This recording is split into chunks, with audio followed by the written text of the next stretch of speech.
she told me the really sad part about it is that my daughter had heard me cry out in pain and was the first one to come and check on me. And she saw blood all down the door frame. I didn't remember any of that. How could you frighten your daughter this way and you just not remember it? Your brain just not record that moment. It's lost to you forever. How do you even mourn that type of moment? You know, it's kind of like everything I touched just turned to crap. You know, my marriage had just ended. I'd been estranged from some of my children.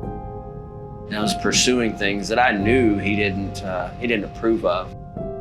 You know, self-medicating with dependencies on substances like alcohol. And I look back on it now, and it was a lot like idol worship. I had to have that idol, and I had to bow the knee to it. I was asked to leave, to get lost, and to never come back. And so hopelessness that had started to return and coming back with a vengeance. I'm just standing, yelling at God, why can't you just meet me halfway? Why don't you do something? Just defiantly. I didn't realize at the time, but God was doing something.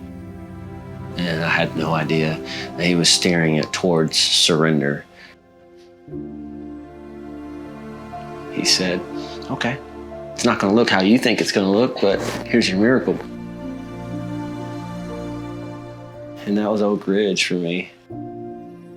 Surrender, right, to God, obedience, and to serve others.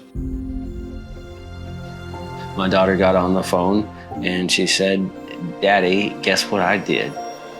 She said, I prayed to Jesus that he would save me and that he would come into my heart.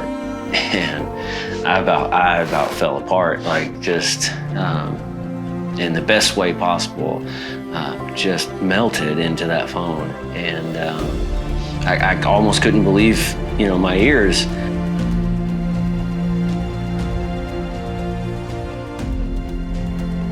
To know that, the destruction and the wake of chaos that I left in my path didn't drive her away from God, but that he was drawing her in spite of my past into a relationship with him.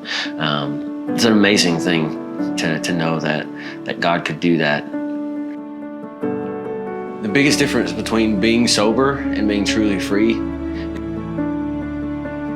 it's really not about sobriety as much as it is about your destiny. He's even given me purpose as a father. It's a really palatable reminder, and there are lives at stake.